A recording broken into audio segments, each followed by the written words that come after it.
ওয়ালাইকুম সুপ্রিয় শিক্ষার্থীরা, মেডি নার্সিং ভর্তি কোচিং অনলাইন ক্লাসের পক্ষ থেকে তোমাদের সবাইকে স্বাগতম। আজকে আমরা ইংরেজি ক্লাস নিব এবং ইংরেজি ক্লাসের সবথেকে one of the most basic part যেটা পার্টস অফ স্পিচ, এটা নিয়ে আলোচনা করব।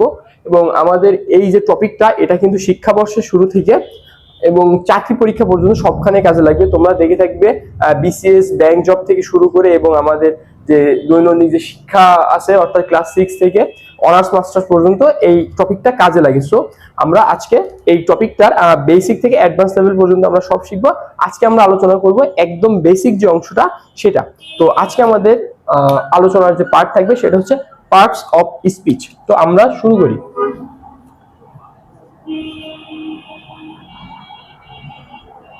পার্টস অফ স্পিচ, তো এটার মানে হচ্ছে একটা স্পিচের বিভিন্ন পার্টস সম্পর্কে আমরা আলোচনা করব। এখানে স্পিচ, স্পিচ মূলত কি? স্পিচ মানে হচ্ছে একটা স্টেটমেন্ট।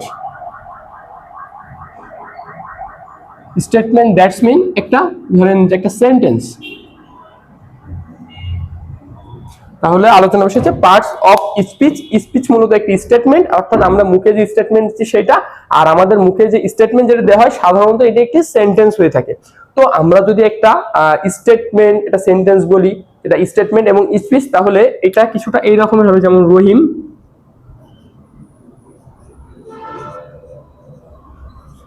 Place cricket. এটা অবশ্য একটা সেন্টেন্স, এটা একটা আমার মুখের স্টেটমেন্টও যে হ্যাঁ রহিম ক্রিকেট খেলে, এটা আমার মুখের একটা স্টেটমেন্ট প্লাস এটা একটা স্পিচ। তো দেখেন এই সেন্টেন্সের ভিতরে দেখেন তিনটা আলাদা আলাদা ওয়ার্ড আছে। এটা একটা ওয়ার্ড, এটা একটা ওয়ার্ড এবং এইটা একটা ওয়ার্ড। আমরা জানি এক বা একাধিক ওয়ার্ড যখন পাশাপাশি বসে মনের ভাব সম্পূর্ণরূপে প্রকাশ করে সেটাকে আমরা কি বলি? সেটাকে আমরা বলি একটা সেন্টেন্স। এখন দেখেন আমরা যদি দেখি একটা সেন্টেন্সের ভিতরে বিভিন্ন পার্ট আছে, একটা সেন্টেন্সের ভিতরে তিনটা আলাদা আলাদা পার্ট আছে, একটাকে আমরা ওয়ার্ড বলে জানি। যেমন এই যে রহিম, রহিম একটা পার্ট, এই স্টেটমেন্ট, সেন্টেন্স অথবা স্পিচের পার্ট। রহিম একটা পার্ট, প্লেজ একটা পার্ট এবং ক্রিকেট একটা পার্ট। এখন আমি যদি একটু আলোচনা করি রহিম, রহিমটা কি? রহিমটা ধরে নি নাউন। প্লেস, প্লেসটা কি? একটা ভার্ব। এবং ক্রিকেট, ক্রিকেটও একটা নাউন। তাহলে আমরা যদি বলি, আচ্ছা আমরা সংজ্ঞা আমরা কখনো মুখস্থ করবো না, জিনিসটা কি আমরা একটু বেসিক বুঝি। দেখেন একটা সেন্টেন্সের ভিতরে যে কয়টা আলাদা আলাদা ওয়ার্ড বা পার্ট আছে প্রত্যেকটাই পার্টস অফ স্পিচ। এটা আমরা বোঝার সুবিধার্থে তাহলে কি বলবো? একটা সেন্টেন্সের ভিতরে যতগুলা ওয়ার্ড অথবা পার্ট আছে সবগুলোই কি পার্ট অফ স্পিচ, এটা স্পিচের একটা অংশ। এখন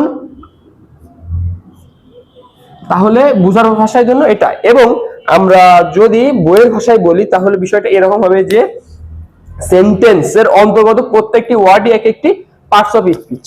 তাহলে আমাদের সুন্দর যে সংজ্ঞাটা আসছে সেটা হচ্ছে সেন্টেন্সের অন্তর্গত প্রত্যেকটি ওয়ার্ডই এক একটি পার্টস অফ স্পিচ। আশা করি আমি তোমাদেরকে বোঝাতে পেরেছি পার্টস অফ স্পিচ জিনিসটা কি। অর্থাৎ একটা সেন্টেন্সের ভিতরে বিভিন্ন ওয়ার্ড এবং বিভিন্ন পার্টই কি একটা পার্টস অফ স্পিচ। এখন আমরা যাব এটা প্রকারভেদে যে পার্টস অফ স্পিচ কত প্রকার।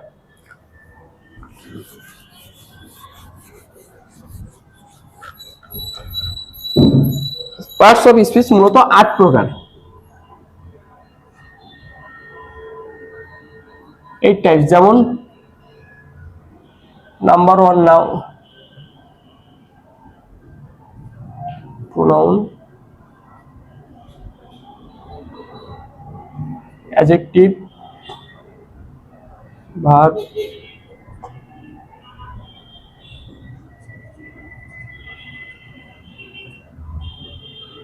প্রিপোজ,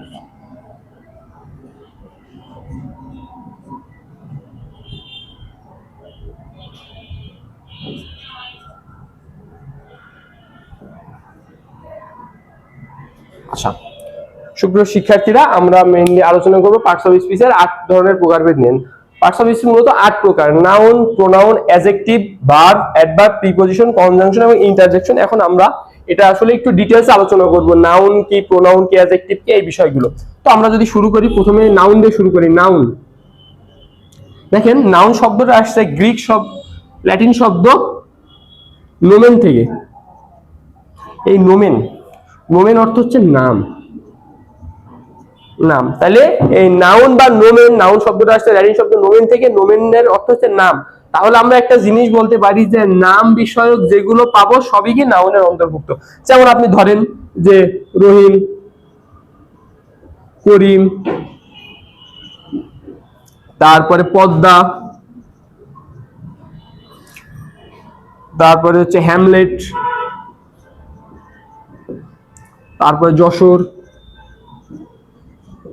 ঢাকা, লন্ডন। দ্যাটস মিন আমরা আরেকটু ক্লিয়ার হই যে নাউন, নাউন শব্দটা আসছে নোমেন শব্দ থেকে, ল্যাটিন শব্দ। এই নোমেন শব্দের অর্থই নাম।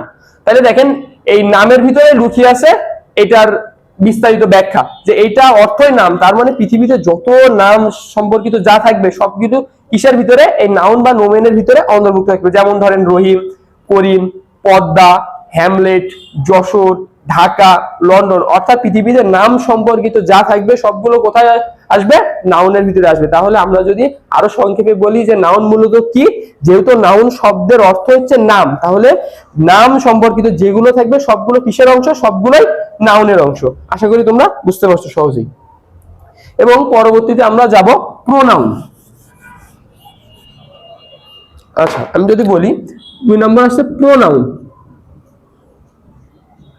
দেখেন একটু আগে আমরা শিখছি নাউন শব্দের অর্থ নাম, আর প্রো, প্রো শব্দের অর্থ হচ্ছে instead of. Instead of, instead of মানে কি, ইনস্টেড অফ মানে হচ্ছে পরিবর্তে। তাহলে আমরা যদি এই নামটাই ভাঙি তাহলে আমরা কি বলবো, যে নাম পরিবর্তে, দ্যাটস মিন নামের পরিবর্তে। তাহলে আমি যদি বলি যে প্রোনাউনটা কি, দেখেন এটা জাস্ট ভাঙেন, এটাকে এক্সপ্লেন করেন যে কি প্রোনাউন, নামের পরিবর্তে। তাহলে এখন আমরা সহজে বুঝতে পারছি নামের পরিবর্তে যেটা বসবে সেটা হচ্ছে প্রোনাউন। তাহলে কি নামের পরিবর্তে যেটা বসবে সেটাই প্রোনাউন। এখন আমি যদি একটা উদাহরণ দিই আপনাদেরকে, যে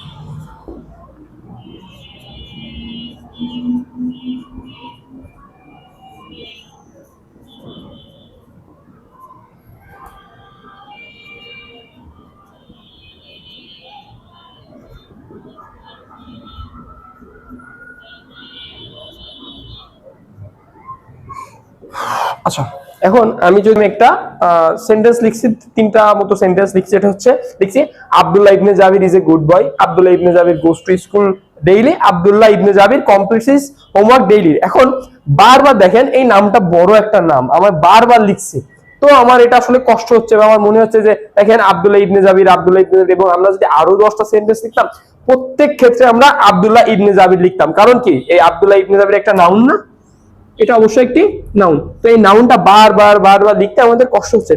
ধরেন কারণ নাম যদি আরো বড় হতো তাহলে আমাদের কষ্ট কি আরো বেশি হতো। তো এই জন্য যারা গ্রামারটিস্ট, যারা গ্রামার আবিষ্কার করছেন তারা দেখছে যে না, এটার একটা ভিত হওয়া দরকার বা এটা একটা সমাধান দরকার, যে আসলে একটা নামকে আমরা এতবার লিখবো। তখন তারা বললো যে না, আমরা আসলে এইটার পরিবর্তে বা নাউনের পরিবর্তে আমরা ছোট কোনো কিছু একটা লিখবো। আচ্ছা, তোমরা দেখো যারা সায়েন্স আছে তারা দেখবা যে সাধারণত কেমিস্ট্রিতে আমরা কি করি, কেমিস্ট্রিতে আমরা বড় বড় যে জিনিসগুলোর নাম আছে, যেমন যে অক্সিজেন, অক্সিজেনকে বারবার বারবার বিক্রিয়া লিখে আমার জন্য কষ্ট হয়ে যায়। এই জন্য বিজ্ঞানীরা কি করছে, সহজে একটা O2 একটা ফর্ম বা একটা সংকেত মতো আবিষ্কার করছে। তো আমরা এই প্রোনাউনকে সেই সংকেত বা ফর্ম বা ছোট কোনো ফর্মের সাথে তুলনা করতে পারি। এখন এই আব্দুল্লাহ ইবনে জাবিরের পরিবর্তে আমরা এমন কোনো একটা চিহ্ন অথবা এমন কোনো কিছু একটা ব্যবহার করব যেটা দ্বারা আব্দুল্লাহ ইবনে জাবিরকেই বোঝায়। তো তখন যারা গ্রামার বিশেষজ্ঞ আছে তারা কি করছে, এই আব্দুল্লাহ ইবনে জাবিরের পরিবর্তে তারা কি করছে জানেন, তারা একটা ছোট করে একটা কি ব্যবহার করছে। তাহলে দেখেন আগে আমাকে আব্দুল্লাহ ইবনে জাবির কত বড় একটা সেন্টেন্স অথবা কত বড় একটা ওয়ার্ড, কত বড় একটা নাম লিখতে হতো, বাট এখন আমরা কি ছোট করে লিখছি জাস্ট হি। এবং এইখানেও দেখা যাচ্ছে আমরা এখানে হি ব্যবহার করব। তাহলে এই হিটা আমরা কার পরিবর্তে ব্যবহার করলাম? নাউনের পরিবর্তে। তাহলে নাউনের পরিবর্তে যেটা ব্যবহার করা হবে বা নাউনকে বোঝাতে নাউনের পরিবর্তে যে চিহ্নটা বা যে সামান্য কোনো কিছু ব্যবহার করা হবে সেটা হচ্ছে প্রোনাউন।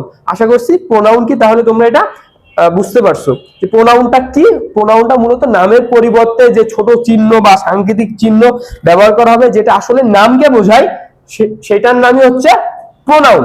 এখন আমরা আসবো আমাদের থার্ড যেটা নাম্বার 3 অ্যাডজেক্টিভ। এটার উচ্চারণ হচ্ছে অ্যাডজেক্টিভ। এই ডিটা হচ্ছে সাইলেন্ট ওয়ার্ড বলে, ঠিক আছে। তো আমরা অ্যাডজেক্টিভের একটু ব্যবহার দেখি।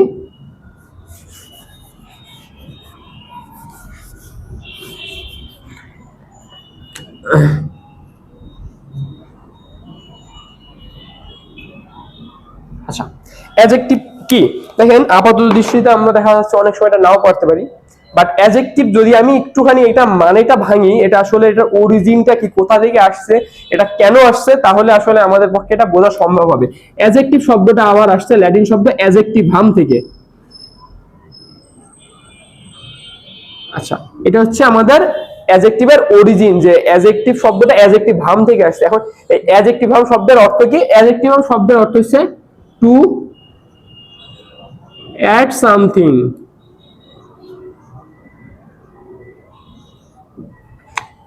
তাহলে অ্যাডজেক্টিভাম শব্দের অর্থ টু অ্যাড সামথিং, কোনো কিছুকে অ্যাড করব। অ্যাড করা মানে কি? যোগ করা। এখন যোগ করা মানে কি? কি যোগ করা? কোনো তথ্য যোগ করা। তথ্য, কেমন তথ্য? কোনো বাড়তি তথ্য যোগ করা। তাহলে অ্যাডজেক্টিভ কি করবে? বাড়তি তথ্য যোগ করবে। এইবারে এই একটা জিনিস মনে রাখবা যে বাড়তি তথ্যটা যোগ দিবে কার কার নামে? নাউন বা প্রোনাউনের নামে। নাউন বা প্রোনাউন। আচ্ছা, তাহলে আমি যদি বলি যে অ্যাডজেক্টিভ কি, তাহলে এটা এইভাবে বলবা যে নাউন বা প্রোনাউনের নামে যদি কোনো বাড়তি তথ্য প্রদান করে সেটার নামই হচ্ছে কি? অ্যাডজেক্টিভ। যেমন আমি যদি একটা উদাহরণ দিই তোমাদেরকে বুঝতে সুবিধা হবে, যেমন Rana is a good boy, Amin is an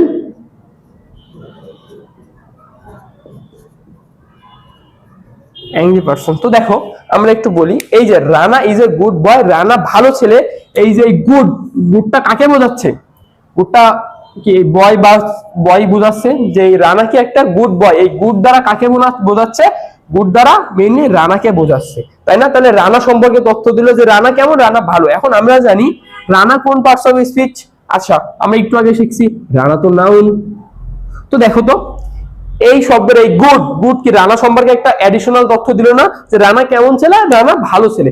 Rana ছেলেটা আমি বুঝছি, বাট রানা কেমন ছেলে? রানা ভালো ছেলে। তো এই গুড দ্বারা কার সম্পর্কে তথ্য দেওয়া হলো? এই গুড দ্বারা রানা সম্পর্কে তথ্য দিল, এবং রানা যেহেতু নাউন তাহলে কি, যেটা দ্বারা নাউন সম্পর্কে কোনো বাড়তি তথ্য অ্যাড করে সেটা হচ্ছে অ্যাডজেক্টিভাম, এবং সেটাই তো অ্যাডজেক্টিভ, তাই না?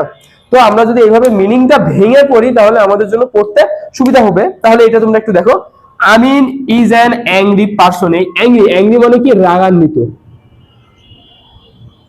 রানা কেমন? একদম রাগান্বিত পারসন। এই রাগান্বিতটা কে?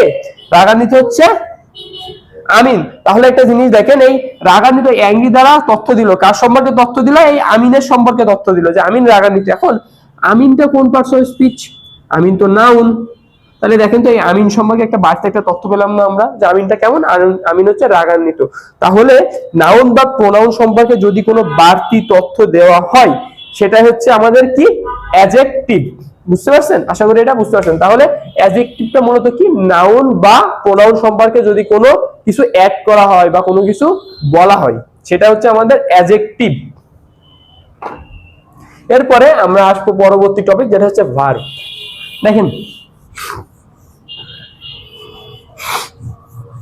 ভার্বটা যদি আমরা একটু আলোচনা করি, ভার্ব কি, একইভাবে আমি বলছি যে আমরা সবকিছুর বেসিক ভাঙবো, আসলে আমরা ভেঙে ভেঙে আলোচনা করবো যে কোনটা কি। দেখেন এটার নাম হচ্ছে ভার্ব। ভার্ব ভার্ব শব্দটা আসছে ল্যাটিন শব্দ ভার্বাম।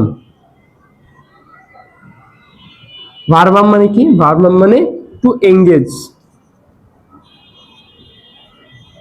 To engage in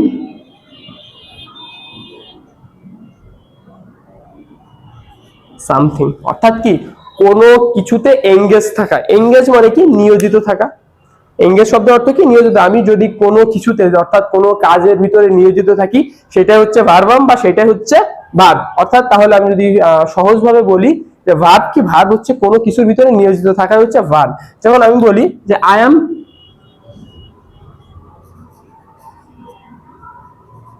eating.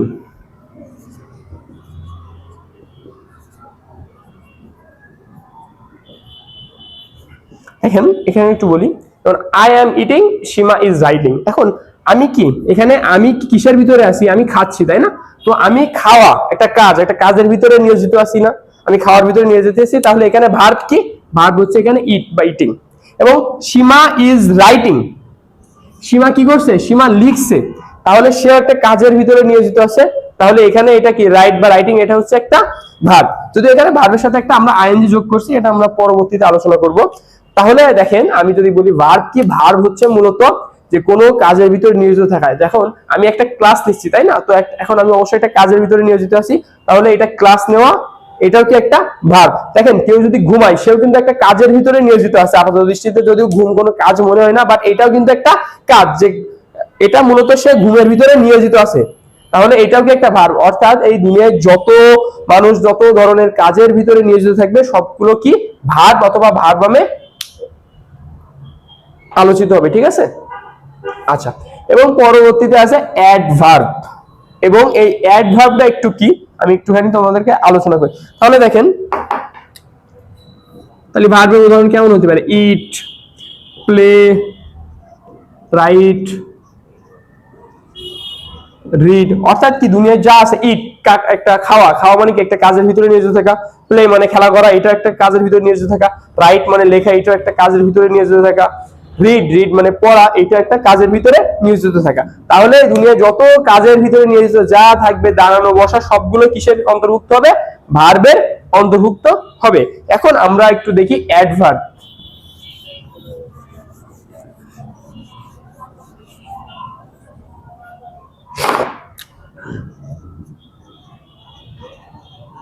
দেখেন আমরা অ্যাডজেক্টিভ যেমন পড়ছিলাম, অ্যাডভার্ব ঠিক এমনই, বাট একটুখানি ডিফারেন্স আছে।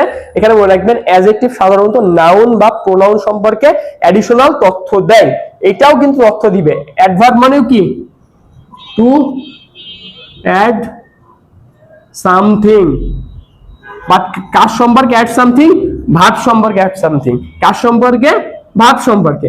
এখন কথা হচ্ছে এটা কেমন, আচ্ছা বাট আমি আপনাদেরকে এখন একটুখানি বলি যে the man is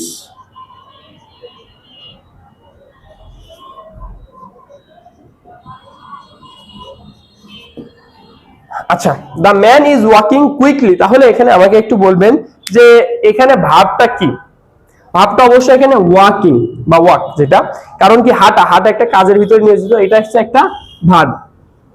তাহলে দেখেন এখন এই হাঁটা সম্পর্কে একটা তথ্য দিছে যে মানুষটা কিভাবে হাঁটছে, মানুষটা কুইকলি হাঁটছে তাই না। তাহলে দেখেন ভার্বটা কিভাবে নিয়োজিত হবে বা ভার্বটা কিভাবে কাজ করবে এটা সম্পর্কে যে তথ্য দেবে সেটা হচ্ছে অ্যাডভার্ব। অর্থাৎ এখানে আমি আপনাদেরকে একটু ক্লিয়ার করি যে নাউন বা প্রোনাউন সম্পর্কে যদি কোনো অ্যাডিশনাল তথ্য দেওয়া হয় তাহলে সেটা হচ্ছে অ্যাডজেক্টিভ, এবং ভার্ব সম্পর্কে যদি তথ্য দেওয়া হয় সেটার নাম হবে অ্যাডভার্ব, যে ভার্বটাকে আসলে কিভাবে হচ্ছে, ঠিক আছে।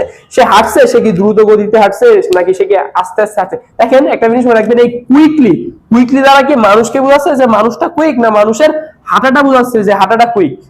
অবশ্যই মানুষের হাঁটাটা বোঝাচ্ছে। এখন হাঁটা, হাঁটা কোন পার্টস অফ স্পিচ আমরা জানি ভার্ব, তাহলে ভার্বকে যে মডিফাই করবে বা ভার্ব সম্পর্কে যে তথ্য দিবে সেটাই কি অ্যাডভার্ব। তাহলে এখানে কুইকটা কোন পার্টস অফ স্পিচ আমরা এটা বলতে পারি অ্যাডভার্ব, ঠিক আছে। এখন আমি যদি বলি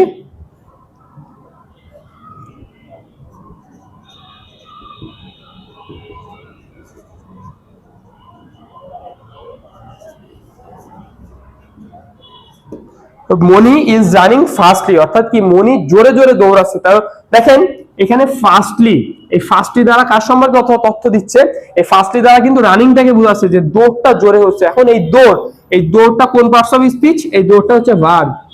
তাহলে দেখেন এই ভার্ব সম্পর্কে তথ্য দিচ্ছে না ফার্স্টে দ্বারা, তাহলে ভার্ব সম্পর্কে যে তথ্য দিবে সেটা হচ্ছে কি অ্যাডভার্ব।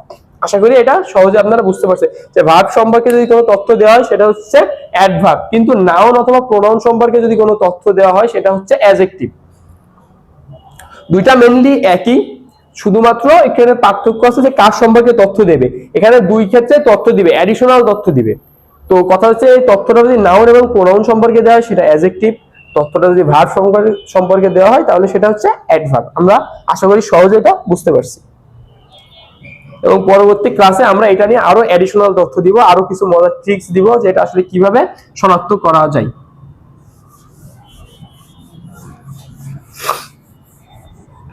আচ্ছা, এখন যে পরবর্তী বিষয়টা সেটা হচ্ছে প্রিপজিশন। প্রিপজিশন আমরা একটু নামটা দেখি।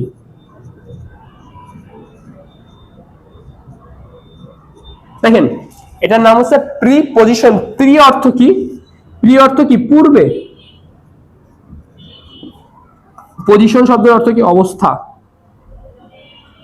বা অবস্থান। তাহলে আমরা নাম শুনে কিন্তু একটা জিনিস বুঝছি যে এটার অবস্থান করবে পূর্বে, কোনো কিছু পূর্বে অবস্থান করবে। তাহলে এখন এটা কার পূর্বে অবস্থান করবে আমরা একটু দেখি।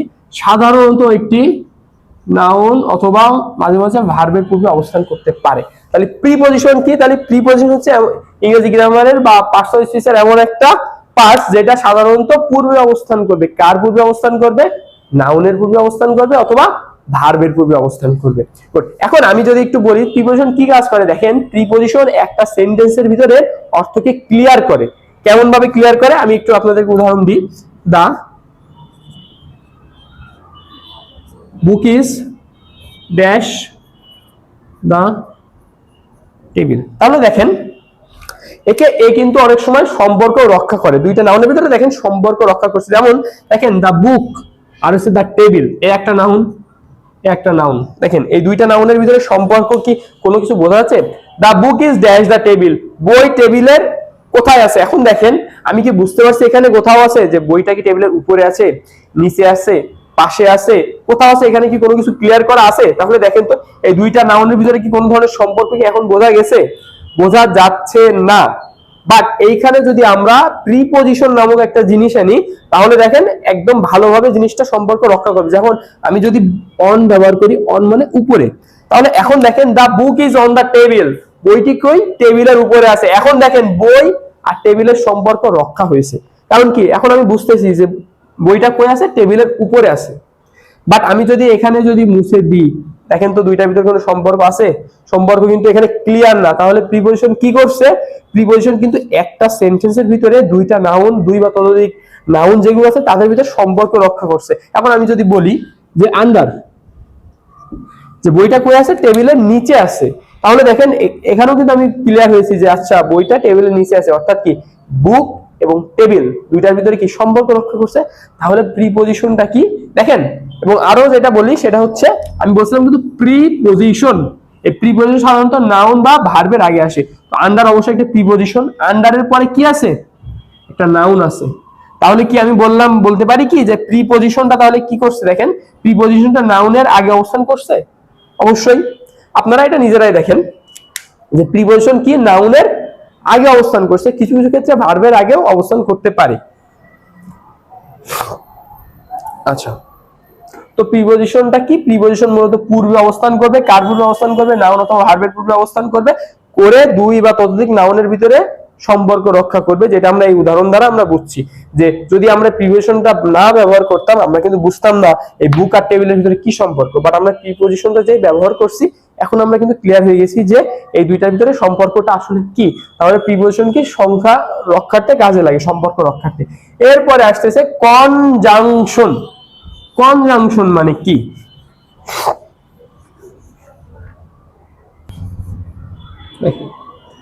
আমাদের পরবর্তী টপিক যেটা আছে কনজাংশন।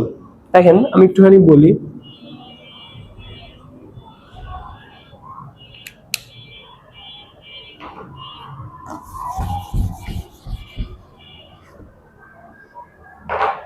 কনজাংশন দেখেন জাংশন মানে হচ্ছে কোনো কিছু কানেক্ট করা। জাংশন মানে কি? কানেক্ট করা। এখন আপনারা যারা যশোর স্টেশনে গিয়েছেন সেখানে কিন্তু কোথাও দেখবেন না যশোর স্টেশন লেখা, এখানে লেখা কি যশোর জাংশন। এটা জাংশন কেন লেখা হয় মনে রাখবেন, ঢাকা থেকে একটা ট্রেন খুলনা আসতেছে তাই না, এখানে এই যশোর থেকে পার হয়ে যেতে হচ্ছে, তার মানে যশোর ঢাকা থেকে খুলনাকে কানেক্ট করছে। যে ট্রেন খুলনা থেকে ঢাকায় যাচ্ছে দেখেন এটাকেও যশোরের উপর থেকে হয়ে যাচ্ছে, কারণ কি যশোর এটাকে কানেক্ট করছে। ধরেন একটা ট্রেন রাজশাহী থেকে খুলনায় যাবে, সেখানেও মাঝখানে যশোর আসতেছে, আরেকটা ট্রেন খুলনা থেকে রাজশাহী যাবে, সেখানেও মাঝখানে যশোর আসছে। দ্যাটস মিন দেখেন এই যশোর সবাইকে কি কানেক্ট করছে না, এই জন্য এটার নাম কে বলা হয় যশোর জাংশন। তো জাংশন মানে কি? জাংশন মানে হচ্ছে কানেক্ট করা, বা যে কানেক্ট করে কোনো কিছুকে, এই জন্য সেটাকে বলা হয় জাংশন। তো আমরা যে নাম দেখি কনজাংশন, এখানে জাংশন কথাটা আছে, তো আমি একটা জিনিস বুঝতে পারছি যে এখানে কোনো কিছু কানেক্ট হবে, এটাতে আমি ক্লিয়ার হয়েছি যে কোনো কিছু এখানে কানেক্ট করবে। এখন কাকে কানেক্ট করবে? দেখেন একটা সেন্টেন্স এবং আরেকটা সেন্টেন্সকে যদি কানেক্ট করা হয় সেটার নাম কি হবে? কনজাংশন। কারণ কি আমি এটার মানে দেখে আমি বুঝছি যে এটা কানেক্ট করবে। এখন কাকে কানেক্ট করবে? সাধারণত একটা সেন্টেন্সের সাথে আরেকটা সেন্টেন্স কানেক্ট করবে। যেমন আমি যদি বলি যে দা man is rich,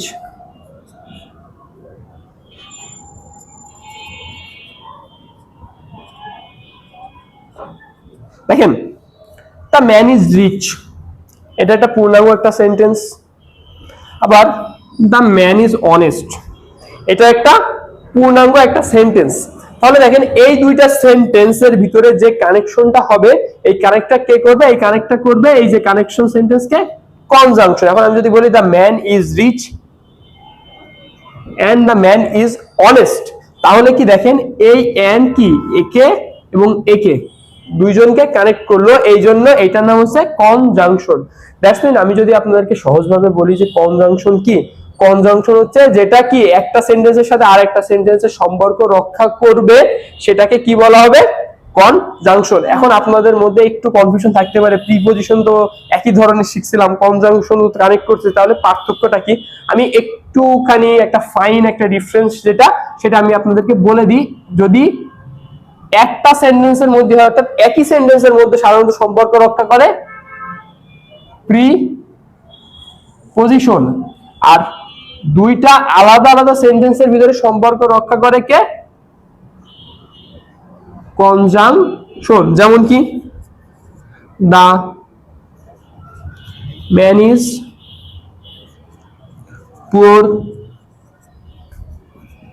the man is honest. দেখেন দ্য ম্যান ইজ পুয়ার এটা একটা আলাদা পুরো সেন্টেন্স, এটা স্বাধীন একটা sentence. The man is honest এটা একটা স্বাধীন সেন্টেন্স। তাহলে এখানে আমি একটা কি করলাম? এখানে একটা বাট লাগালাম। তো এই বাটটা কি দেখেন এই পুয়ার ম্যান এবং এই যে অনেস্ট, যেটা সেন্টেন্স 1 সেন্টেন্স 2, দেখেন এই যে বাটটা কি সেন্টেন্স 1 এবং সেন্টেন্স 2 দুইটাকে একসাথে করছে, কানেক্ট করছে। দ্যাটস ওয়াই এটার নাম কি? কনজাংশন। তাহলে আমি যদি আপনাদেরকে সহজভাবে বলি যে কনজাংশন কি, কনজাংশন শব্দের অর্থই কি? কানেক্ট করা। যে কানেক্ট করে, কাকে কানেক্ট করে? বিভিন্ন ধরনের সেন্টেন্সকে কানেক্ট করবে, সেটা হচ্ছে কি আমাদের কনজাংশন। আশা করি এটা সহজে বুঝতে পারছেন। এবং লাস্ট আমাদের যেটা আছে সেটা হচ্ছে ইন্টারজেকশন। সেটা হচ্ছে কি? ইন্টারজেকশন। এখন আমি যদি একটু বলি ইন্টারজেকশন কি, ইন্টারজেকশনটা মূলত হচ্ছে, আমরা একটু মিনিংটা একটু ব্যাখ্যা করি যে ইন্টারজেকশনটা কি, এটাকে কেন ইন্টারজেকশন বলা হয় এবং এটা কোথা থেকে আসছে। যেমন আমি যদি বলি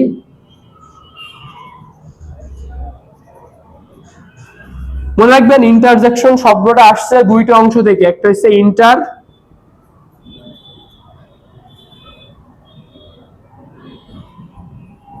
আইএসএডি।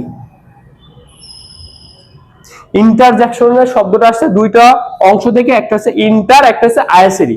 এখন কথা হচ্ছে ইন্টার কি এবং আইএসএডি কি। মনে রাখবেন ইন্টার মানে হচ্ছে মধ্যে, ইন্টার মানে কি? মধ্যে, এবং আইএসএডি শব্দের অর্থ কি?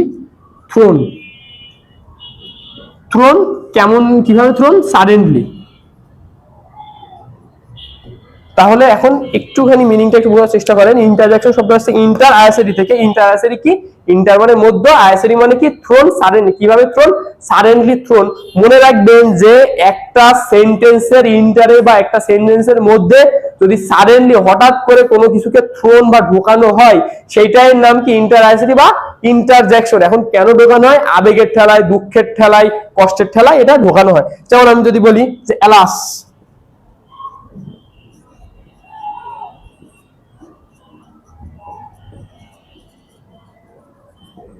alas I have lost the game। দেখেন এখানে মূলত সেন্টেন্স কি? I have lost the game, আমি হেরে গেছি।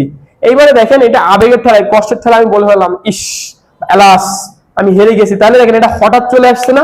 হঠাৎ কি থ্রো বা হঠাৎ এর ভিতরে ঢুকানো হয়েছে না? কিসের কি? সেন্টেন্সের ভিতরে ঢুকানো হয়েছে না? তাহলে এইটা হচ্ছে ইন্টারজেকশন। তার মানে ইন্টারজেকশনটা কি? ইন্টারজেকশন হচ্ছে কোন সেন্টেন্সের ভিতরে যদি সাডেনলি আবেগের ঠেলায় কোনো কিছু থ্রো করে দেওয়া হয়, তাহলে সেটার নাম কি?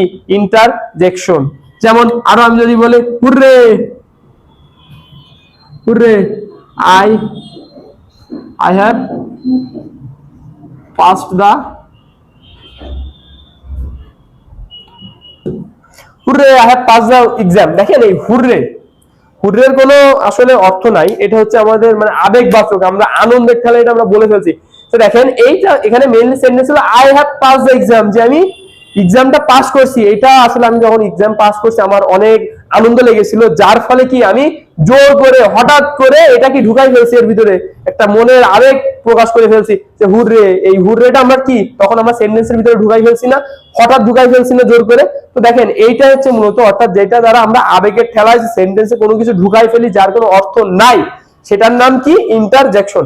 আশা করি আমরা মোটামুটি এই 8টা পার্ট ক্লিয়ার হয়েছি। এখন আপনাদেরকে একটা বোনাস দেওয়া হবে, যেটা আসলে অনেকে এটা ভুল করে, অ্যাডজেক্টিভ এবং অ্যাডভার্ব। এটা অনেকে ভুল করে, বাট আমি আপনাদেরকে একটা শর্ট ট্রিক্স বা বোনাস দিব, যেহেতু ক্লাসের শেষ এই জন্য আপনাদেরকে এটা দেওয়া হবে। কেন দেওয়া হবে?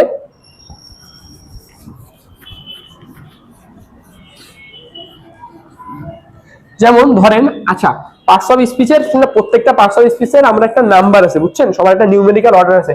যেমন নাউনের নাম্বার 1, প্রোনাউনের 2, অ্যাডজেক্টিভের 3, ভার্বের 4, অ্যাডভার্বের 5, প্রিপজিশনের 6, কনজাংশনের 7, ইন্টারজেকশনের 8।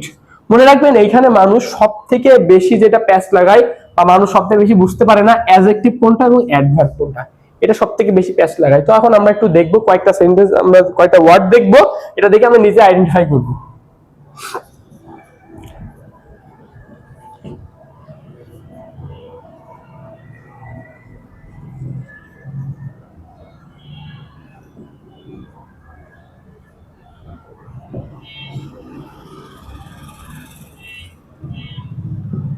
আচ্ছা, তো আমরা কয়েকটা সেন্টেন্স দেখি। দেখেন quickly, friendly, early, slowly, fatherly. এখন আমরা একটু দেখবো যে কোনটা এখানে আমি অ্যাডভার্বও দিয়েছি, অ্যাডজেক্টিভও দিয়েছি, কোনটা অ্যাডভার্ব এবং কোনটা অ্যাডজেক্টিভ, এটা আসলে আমরা কিভাবে বুঝবো, এটার আমি আপনাদেরকে একটা মজা একটা শর্ট ট্রিক দেখাই দিব। দেখেন আমি আসলে প্রথমে বলি, ধরেন এখানে আর্লি আছে এবং এই এলওয়াই যুক্ত সেন্টেন্স যেগুলো আসে এখানে সবথেকে মানে স্টুডেন্টরা সবথেকে বেশি ভুল করে এলওয়াই যুক্ত সেন্টেন্স, এবং পরীক্ষায় এই এলওয়াই যুক্ত সেন্টেন্সই বেশি আসে। এই কারণে আপনাদেরকে শর্ট ট্রিক্সটা দেওয়া হবে। দেখেন আর্লি, তাই না? তো এইখানে এই এলওয়াইটা বাদ দিয়ে দেন, এলওয়াইটা বাদ দিয়ে দেন, তাহলে এলওয়াই যদি বাদ দিয়ে থাকে এখানে থাকছে কি? ইয়ার। ইয়ার মানে কি? কান, আমার বডির পার্ট, পার্টের একটা নাম, তাই না? তাহলে ইয়ার কি কোন পার্টস অফ স্পিচ? ইয়ার অবশ্যই এটা একটা নাউন। কারণ কি একটা জিনিস দেখেন, আচ্ছা কোনটা নাউন এবং কোনটা হচ্ছে অ্যাডজেক্টিভ এটা কিভাবে বুঝবো? মনে রাখবেন যদি কোনোটা ডিগ্রি করা সম্ভব হয় সাধারণত সেটা অ্যাডজেক্টিভ, এবং যেটা ডিগ্রি করা সম্ভব হবে না সেটা হচ্ছে নাউন। দেখেন ইয়ার, ইয়ারের কি কোনো ডিগ্রি হয়? ডিগ্রি সাধারণত কিন্তু হয় না। সো আমি একটা জিনিস বুঝছি যে ইয়ার কি একটা নাউন। তাহলে দেখেন এটা নাউন আমি যখন বুঝলাম, তো নাউনের কোড কত? এখানে আমরা দেখতে পাচ্ছি নাউনের কোড হচ্ছে 1, তো এখানে 1 বসাচ্ছি। দেখেন এই এলওয়াই যুক্ত সেন্টেন্স এখানে কয়টা আছে? 2টা আছে এলওয়াই, তাহলে 2। তাহলে একটা জিনিস দেখেন 1 আর 2 কত হচ্ছে? 3। তো আমরা জানি এই 3 কিসে? 3টা সাধারণত অ্যাডজেক্টিভ। তাহলে আর্লি কোন কোন কোন parts of speech? Early adjective. আচ্ছা আরো সুন্দরভাবে বলি, ধরেন একটা আছে যে কুইকলি। এখন এটা একটু আমরা দেখবো। আচ্ছা, আমি প্রথমে কি বলছি, এলওয়াই যুক্ত সেন্টেন্স, এলওয়াইটা বাদ দিয়ে দেন, এলওয়াই বাদ, তাহলে এখানে কি আসছে, কুইক। এখন কুইক কি নাউন নাকি অ্যাডজেক্টিভ, এটা এটা আমরা কিভাবে বুঝবো? দেখেন, কুইক, কুইকার, কুইকেস্ট, এটার কি ডিগ্রি হয়েছে? হ্যাঁ ভাইয়া, ডিগ্রি হয়েছে। তো এখন আমরা জানি যে ডিগ্রি যদি হয়ে থাকে সেটা সাধারণত কি, অ্যাডজেক্টিভ। তাহলে যেহেতু কুইক, তাহলে কি ডিগ্রি হয়েছে, এবং অ্যাডজেক্টিভ, অ্যাডজেক্টিভের কোড কত? অ্যাডজেক্টিভের কোড হচ্ছে 3। তাহলে এখানে আমরা বসালাম 3। এল ওয়াই কয়টা আছে? 2টা। দেখেন এল আর ওয়াই এখানে 2টা আছে, তাহলে 3 আর 2 কত হচ্ছে? 5। এখন 5 কি জানি আমরা? 5 হচ্ছে আমাদের অ্যাডভার্ব। তাহলে কুইকলি কোন পার্টস অফ স্পিচ? কুইকলি অবশ্যই এটা একটা অ্যাডভার্ব। আচ্ছা, আমি যদি বলি হচ্ছে ফ্রেন্ডলি, দেখেন তো কি, এলওয়াই তো সেন্টেন্স বাদ দিয়ে দেন, তাহলে কি আছে? ফ্রেন্ড। দেখেন তো, ফ্রেন্ডের কি আসলে ডিগ্রি হয়? ফ্রেন্ড, ফ্রেন্ডা, ফ্রেন্ডস, এটা কোনো ডিগ্রি হয়? হয় না। যেহেতু ডিগ্রি হয় না, তাহলে আমি এটা বুঝলাম এটা অ্যাডজেক্টিভ না, তাহলে এটা অবশ্যই নাউন। তাহলে নাউনের জন্য 1, এলওয়াই এর জন্য কত? এলওয়াই এর জন্য 2, কারণ কি, একটা এল একটা ওয়াই, 2। তাহলে 1 আর 2 কত হচ্ছে? 3। 3 দেখেন তো কোন পার্টস অফ স্পিচ? 3 হচ্ছে অ্যাডজেক্টিভ। দেখেন স্লোলি। আচ্ছা, এলওয়াই বাদ দেন, এলওয়াই এর জন্য আমরা কত দুই সামনে 2, এলওয়াই বাদ দিয়ে দেন। এবার দেখেন স্লো, স্লো কি, স্লো, স্লো আর স্লোয়েস্ট, তাহলে কি ডিগ্রি হয়েছে? হ্যাঁ ভাই, ডিগ্রি হয়েছে। এখন ডিগ্রি যদি হয়ে যায়, তাহলে এটা কোন পার্টস অফ স্পিচ? ডিগ্রি যদি হয়, এটা অ্যাডজেক্টিভ। তাহলে এখানে আমরা 3 বসাই, অ্যাডজেক্টিভের কোড কত? 3। তো এখানে 3 বসাই, তাহলে 3 আর 2 কত হচ্ছে? 5। এখন 5 কিসের অংশ? 5 হচ্ছে অ্যাডভার্বের অংশ। তাইলে স্লোলিটা কি মূলত? অ্যাডভার্ব। তাহলে দেখেন, সাধারণত সব থেকে বেশি অ্যাডমিশনে কোশ্চেন আসে এই এলওয়াই যুক্ত সেন্টেন্স, যে নিচের কোনটি অ্যাডভার্ব, নিচের কোনটি অ্যাডজেক্টিভ। তো আপনারা এইভাবে যত সেন্টেন্স আছে সবগুলো এইভাবে আপনারা কি করতে পারেন, ম্যাথের মতো করে এইগুলোকে বিশ্লেষণ করবেন, করে এখানে অ্যান্সার পাবেন। আশা করি এখানে আর ভুল যাওয়ার কোনো চান্স নাই। তো সুপ্রিয় শিক্ষার্থীরা, এই এরকম অসংখ্য ট্রিক্স এন্ড টেকনিক্স আছে আসলে আমাদের এই যে মেডি নার্সিং ভর্তি কোচিং সেন্টারে যে লেকচার শিট, এইখানে এরকম হাজারো ট্রিক্স এন্ড টিপস আছে, যেটা আসলে আসলে ট্রিক্স এন্ড টিপস বলবো না, এটাকে আমি বলবো বেসিক গ্রামার, যেগুলো আসলে আমরা বাইরে থেকে অনেকে আছে যে এই বেসিক গুলো আমরা আসলে বাচ্চাদেরকে শিখাই না বা বাচ্চাদেরকে আসলে বলি না, বাট এইগুলো কিন্তু বেসিক যে রুলস গুলো, এগুলো আমাদের উচিত তাদেরকে শেখানো। এবং আরো মজার বিষয়, আমি তোমাদেরকে পড়ানোর চেষ্টা করছি যে একদম বেসিক অরিজিন থেকে, যেটাকে আমরা আসলে বেসিক কাকে বলে এটা অনেকেই জানে না, বাট বেসিক মানে কি? বেসিক মানে হচ্ছে অরিজিন, অর্থাৎ শব্দটা কোথা থেকে আসছে, এটা কেন আসছে এবং এটার অর্থ কি। এরকম বেসিক ধরে যদি তোমরা কোনো কিছু করতে পারো, তোমাদেরকে আর কখনো কোনো কিছু মুখস্থ করা লাগবে না। তোমরা যে মুখস্থ বিদ্যা যেটা করে আসছো, সেটা হচ্ছে দেখা যাচ্ছে 2 দিন পর ভুলে যাওয়া। বাট তোমরা যদি কোনো কিছু বেসিক জানো, যে কেন এটার নাম হচ্ছে নাউন, বা এটা প্রোনাউন বলতে আসলেই কি বোঝায়, এবং অ্যাডজেক্টিভ বলতে আসলে জিনিসটা কি, তোমরা যদি এইভাবে পড়াশোনা করে থাকো, তাহলে কি কখনোই এই ধরনের কোনো কিছুতে বা এই ধরনের সমস্যায় তোমরা আটকাবে না, এবং তোমাদের বেসিক কি দিন দিন স্ট্রং ভাবে গড়িতে হবে। এবং মজার বিষয় হচ্ছে, তোমরা যারা নার্সিং করতে চাও, নার্সিং কিন্তু ইংলিশ মিডিয়ামের, সুতরাং তোমাদের এই বেসিকটা যদি এখন থেকে যদি ভালো না হয়, বা তোমরা যদি মুখস্থ করো, পরে কিন্তু তোমরা আসলে ধরা খাবা, এবং দেখা যাচ্ছে লাইফ অনেক বোরিং হয়ে যাবে, স্টাডি অনেক বোরিং হয়ে যাবে। বাট তোমরা যদি বেসিক শুরু করো, আর একবার জেনে রাখবা, মোটামুটি তোমাদের আর কখনো এটা নিয়ে আর সাফার করা লাগবে না। সো আমি সবাইকে অনুরোধ করবো যে এইভাবে বেসিকটা বুঝে পড়াশোনা করার চেষ্টা করবা, তাহলে দেখবা তোমাদের জন্য ইজি হয়ে যাবে। একবার পড়লে এটা তোমাদের অনেক সময় বাঁচাবে। এখন অনেকে মনে করবে যে এইভাবে বেসিক পড়ে আসলে বুঝতে গেলে অনেক সময় দরকার হবে, কিন্তু আসলে এটা ভুল। কারণ আমি মনে করি যে একবার যদি তুমি একটু সময় দিয়ে বেসিকটা করো, ভালোভাবে পড়ো, তাহলে তোমার একবারই সময় লাগবে এবং পরবর্তীতে কখনো এই সময়টা লাগবে না।